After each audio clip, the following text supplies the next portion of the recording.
दोस्तों, मैं डॉक्टर पल्लव अग्रवाल आज फिर से एक बार आपके सामने आया हूँ एक नए टॉपिक पे बातचीत करने, डिस्कशन करने और मैं बहुत तहे दिल से आभारी हूँ कि आप लोगों ने मेरा पिछला वीडियो लाइक किया और उसे शेयर भी किया और सब्सक्राइब भी किया मेरे चैनल को और आशा करता हूँ आगे भी आप मेरे चैनल को सपोर्ट करेंगे और सब्सक्राइब करेंगे। तो दोस्तों, आज जिस टॉपिक पे मैं आपसे डिस्कस करना चाह रहा हूँ वो है दिमागी बुखार, जिसको मेडिकल लैंग्वेज में मेनिंजाइटिस या एंकेफेलाइटिस कहते हैं। हमारा दिमाग होता है, उसके ऊपर 3 तरीके की झिल्ली होती हैं जिनको मेनिंजियल लेयर्स कहते हैं। अब इन्फेक्शन 2 प्रकार का लग सकता है दिमाग में, या तो दिमाग की इन झिल्लियों का इन्फेक्शन हो जिसको ऊपरी हिस्से में होता है, या फिर दिमाग के अंदर भीतर एकदम इन्फेक्शन पहुंच जाए। तो इसलिए इन दोनों इन्फेक्शंस के नाम अलग-अलग हैं। अगर ये झिल्लियों में इन्फेक्शन होता है जो कि दिमाग की कवरिंग्स होती हैं उसका इन्फेक्शन लगता है तो इसको मेनिंजाइटिस कहते हैं। और अगर दिमाग के सब्सटेंस के अंदर जिसको पैरेन्काइमा हम लोग कहते हैं मेडिकल लैंग्वेज में, तो उसमें अगर इन्फेक्शन होता है तो उसको एंकेफेलाइटिस कहते हैं। मेनिंजाइटिस 2 तरीके का होता है, या तो एक्यूट होता है या क्रोनिक होता है। एक्यूट का मतलब ये होता है कि एकदम से जब इन्फेक्शन हुआ और तुरंत उसने अपने सिम्टम्स मैनिफेस्ट करना शुरू कर दिए हों, तुरंत से इंसान की तबीयत बहुत ज़्यादा खराब होने लग जाए, तो इसको कहते हैं एक्यूट। और क्रोनिक क्या होता है कि धीरे-धीरे इन्फेक्शन प्रोलॉन्ग हो रहा है, सिम्टम्स उतने ज़्यादा क्लियर नहीं हो रहे हैं, कभी-कभी हल्के सिम्टम्स आ रहे हैं जो एकदम से बहुत तेज़ी नहीं दिखाते हैं और बहुत इंसान की तबीयत उतनी जल्दी खराब नहीं होती है, मगर हल्का-हल्का सिम्टम्स रहते हैं और वो 2 हफ्ते या उससे ज़्यादा अगर उसको खिंच जाता है तो उसको कहते हैं क्रोनिक इन्फेक्शन।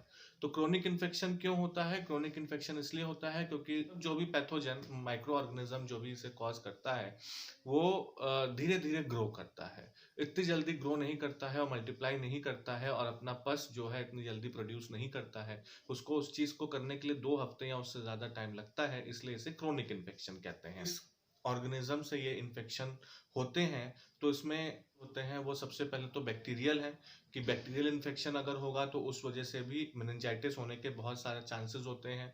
फिर है दूसरा जो आजकल बहुत चल रहा है वायरस, तो वायरल इन्फेक्शन की वजह से भी मेनिंजाइटिस होती है। तीसरा है ट्यूबरकुलर टीबी जो बहुत कॉमन है इंडिया में, तो उस वजह से भी दिमागी बुखार होता है। फिर आता है पैरासिटिक और दूसरा आता है फिर फंगस की वजह से भी मेनिंजाइटिस और एंकेफेलाइटिस दोनों ही होती हैं। अब हम आते हैं दोस्तों कि क्या-क्या सिम्पटम्स रहते हैं जिससे ये पता चले कि दिमागी बुखार हो रहा है।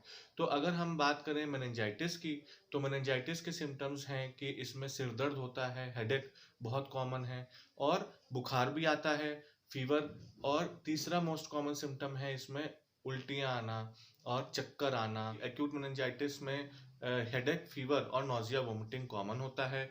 और दूसरा होता है क्रोनिक मेनिंजाइटिस में मैंने जैसा कहा था कि सिम्पटम्स जो हैं धीरे-धीरे डेवलप होते हैं, तो एकदम से बहुत ज़्यादा फीवर नहीं होगा, हेडेक होगा, हल्का-हल्का हेडेक होगा और उतना ज़्यादा उल्टियाँ ये नहीं होती हैं।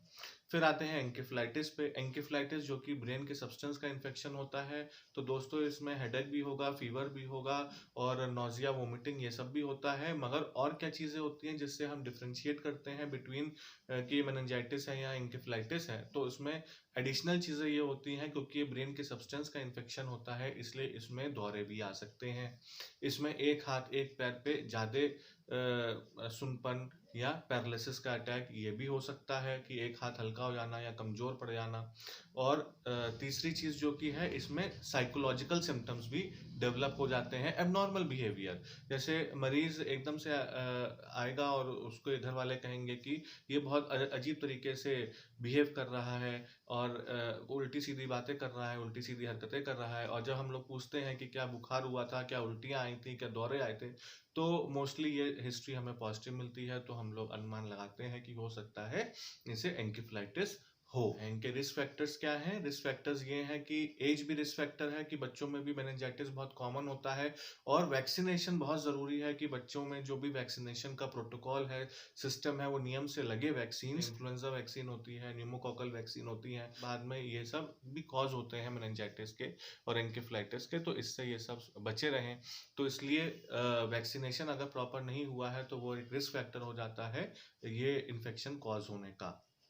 दूसरा है कि यंग एडल्ट्स, यंग जैसे टीनेजर्स होते हैं जो 20 टू 30 इयर्स ऑफ एज होते हैं, तो उनको वो बहुत ज़्यादा ससेप्टेबल हैं for meningitis and encephalitis, specially उनमें एनकेफेलाइटिस बहुत ज़्यादा होता है। हॉस्टल्स में रहते हैं यंगस्टर्स जो हैं, पढ़ने जाते हैं, हॉस्टल्स में रहते हैं, बहुत भीड़ भाड़ इलाकों में जाते हैं, क्राउडेड प्लेसेस में जाते हैं, तो वायरल इन्फेक्शन होने के चांसेस उनमें ज़्यादा होते हैं। और थर्ड रिस्क फैक्टर क्या है? थर्ड रिस्क फैक्टर है इनप्रॉपर हाइजीन। अगर आप प्रॉपर हाइजीन नहीं रखेंगे तो कोई भी इन्फेक्शन कहीं भी बॉडी में लग सकता है और ऐसे ही दिमाग में भी इन्फेक्शन पहुंच सकता है। तो हमारे सोर्सेस इसमें है कि सबसे ज़्यादा जो हमारा फेशियल स्ट्रक्चर्स होते हैं वही सबसे ज़्यादा कॉमन कॉज हैं इसको ब्रेन में तक पहुंचाने के लिए। जैसे बहुत लोग कहते हैं कि बहुत नज़ला की बीमारी है, नज़ला की बीमारी है, बहुत कॉमन है, मैं तो कई सालों से होता है। तो ऐसा नहीं है कि कई सालों से होता है तो फिर आपको धीरे धीरे उसका इलाज जो है वो पूरा करना चाहिए और इसको पालना नहीं चाहिए, नहीं तो ये बीमारी क्या है दिमाग तक पहुंच सकती है। इसको साइनोसाइटिस जिससे बहुत कॉमन है साइनोसाइटिस। तो साइनोसाइटिस से क्या होता है कि यहाँ और यहाँ के जो साइनसेस होते हैं वो सब में इन्फेक्शन हो जाता है और धीरे धीरे यहाँ की जो हड्डियाँ हैं वो गलने लगती हैं और धीरे धीरे ये सिर में पहुंच जाता है और इन्फेक्शन ब्रेन में तक पहुंच जाता है और मेनिंजाइटिस होने का कारण होता है। तो इसको कहते हैं कंटिगुअस स्प्रेड, मतलब यहाँ के एरिया से आपका ऊपर जा रहा है। फिर होता है हिमेटोजिनस स्प्रेड। हिमेटोजिनस स्प्रेड का मतलब ये होता है कि खून के दौरान के थ्रू जा रहा है इन्फेक्शन, कि कहीं और बॉडी में इन्फेक्शन हो वो खून में चला गया, खून से फिर दिमाग में पहुंच गया। और तीसरा होता है डायरेक्ट स्प्रेड। डायरेक्ट स्प्रेड का मतलब ये हुआ कि अगर कोई जैसे न्यूरो सर्जरी कहीं किसी में कोई ऑपरेशन किया गया हो तो कभी कभी न्यूरो सर्जिकल प्रोसीजर्स के बाद भी इन्फेक्शन होने के चांसेस हो जाते हैं। वो रेयर हैं मगर हो जाते हैं। और फिर कभी ट्रॉमा, ट्रॉमा के केसेस में भी जैसे किसी को चोट लगी है तो अगर उनका हेड इंजरी हुई है तो उसमें फिर इन्फेक्शन होने के चांसेस हो जाते हैं। अल्कोहल टेकिंग अगर बहुत ज़्यादा है तो इम्यूनिटी डाउन होती है। इम्यूनोडेफिशिएंसी सिंड्रोम्स को है, HIV है, हेपेटाइटिस है, तो इन सब भी कोई भी क्रोनिक डिसऑर्डर जैसे डायबिटीज़ हो तो उसमें भी ये सब बीमारियां होने के चांसेस ज़्यादा होते हैं। इन्वेस्टिगेशंस जनरली ब्लड टेस्ट होते हैं, MRI भी करा सकते हैं और हो सकता है कि रीढ़ की नस से पानी की जांच भी कराई जाए। अब आते हैं कॉम्प्लिकेशंस पे कि कॉम्प्लिकेशंस क्या क्या हो सकते हैं। कॉम्प्लिकेशंस हो सकते हैं कि बेहोशी हो सकती है, जान का खतरा रहता है, कोमा में भी जा सकता है पेशेंट, ब्रेन एब्सेस भी हो सकता है। ब्रेन एब्सेस का मतलब क्या हुआ कि ब्रेन के अंदर पस का कलेक्शन हो जाना, तो उसको ब्रेन एब्सेस कहते हैं। ये भी बहुत कॉमन है, ये भी हो सकता है। और बार बार दौरे आ सकते हैं जिसकी वजह से जान का खतरा और बढ़ सकता है। दोस्तों अब हम आते हैं क्रोनिक मेनिंजाइटिस में। जैसा कि मैंने कहा था, क्रोनिक मेनिंजाइटिस के मुख्यतः दो कारण होते हैं, एक ट्यूबरकुलर और एक फंगल।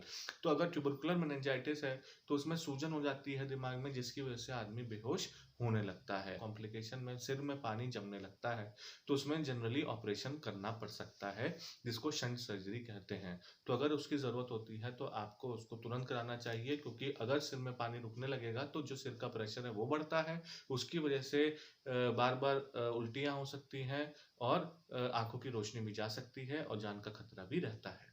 तो उसको हम अवॉइड कर सकते हैं जल्दी सर्जरी करवा के। तो दोस्तों मैंने आपको बताया कि क्या डिफरेंस होता है बिटवीन मेनिंजाइटिस एंड एनकेफेलाइटिस, क्या इनके सिम्टम्स होते हैं, क्या रिस्क फैक्टर्स होते हैं, क्या पॉजिटिव एजेंट्स होते हैं और कैसे ये फैलता है ब्रेन में। दोस्तों आशा करता हूँ कि ये वाला वीडियो आपको पसंद आएगा और जो मैंने इसमें बातें करी हैं वो आपको ज्ञान आपका बढ़ाएंगी और मदद करेंगी कि अगर आपके आसपास कोई ऐसा बीमार व्यक्ति है और आपको अगर पता चलता है कि ये उसको सिम्टम्स हैं तो आप उसको हेल्प कर पाएँ और उसको डॉक्टर के पास शीघ्र ले जाएं। Thank you for watching this video और प्लीज़ आप लाइक शेयर और सब्सक्राइब करना ना भूलें। नमस्कार।